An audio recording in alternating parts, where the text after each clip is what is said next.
Is your anxiety making you sick to your stomach? Join the club. I'll talk about how to deal with that. Stay tuned. That's what's up next.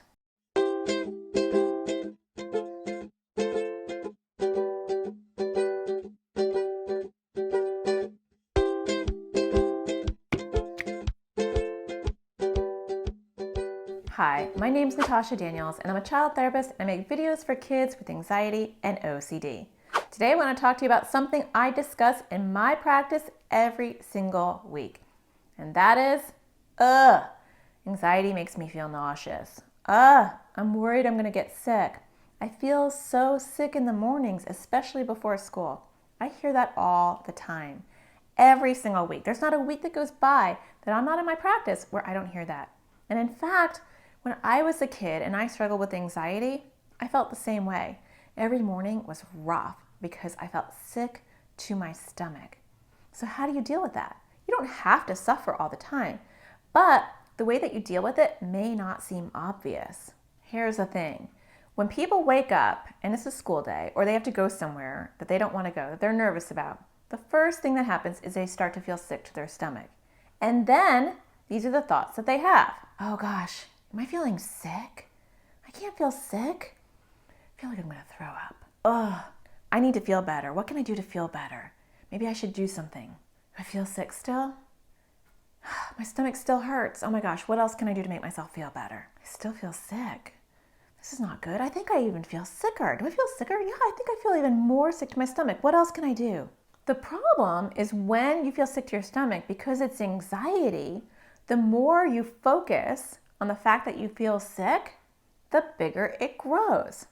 That's what happens with all of us. So if I'm worried, or I wake up and I don't even have to think I'm worried, it just goes right to my stomach, because sometimes anxiety is like, yeah, I don't need to talk to your brain, I'm just going to talk to your stomach.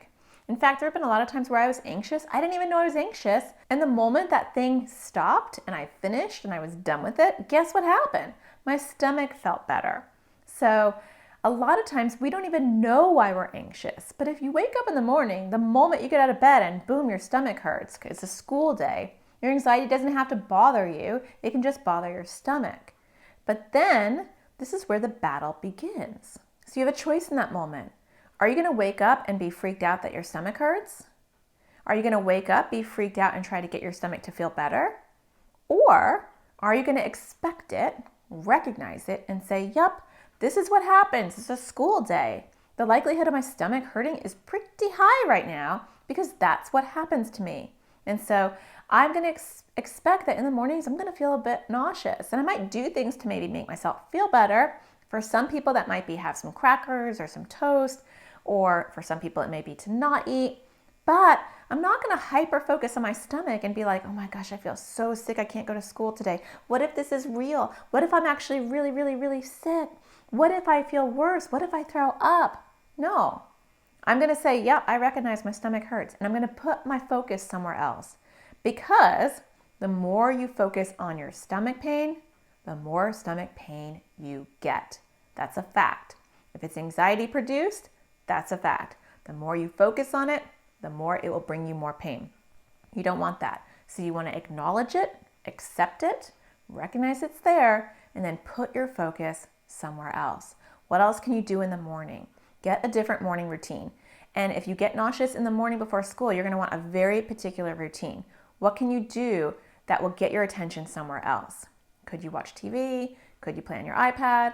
Could you listen to something?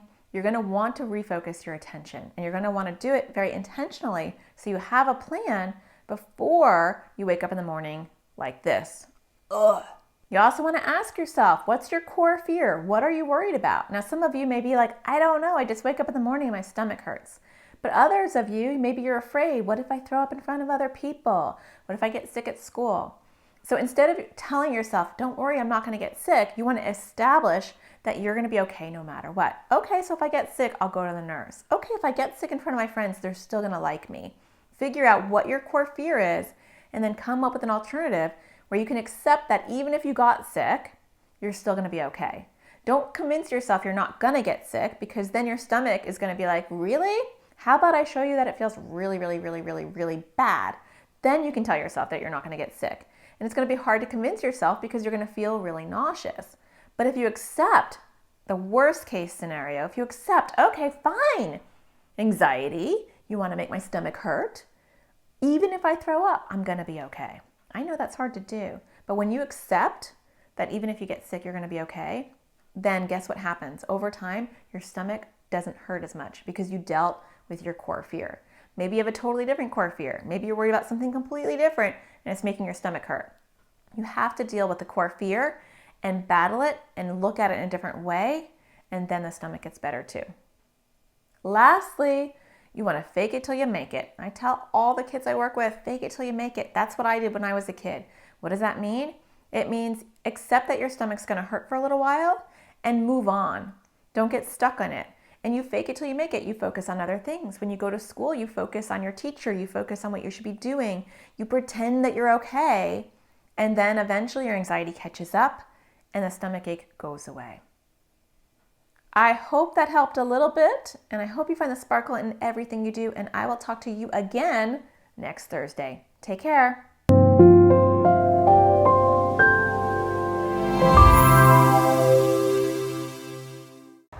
When I first discovered Natasha, I was in a desperate place with my son, and his anxiety was getting worse, and we had tried counseling, and it was not going well. We were told at that point, we can't help your son. Early intervention is great.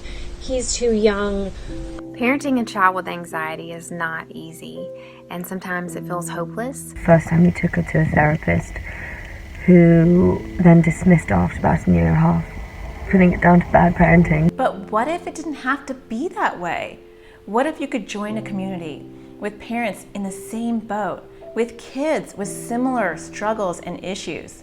What if you could have access to resources that will help you with behavior and sleep and avoidance and opposition and fears? What if you can have somebody walk with you on your journey? Someone with clinical expertise and parental knowledge. Hi, my name is Natasha Daniels, and I'm a child therapist and a mom to 3 kids. And I've dedicated my life and my career to helping kids with anxiety and OCD, including my own.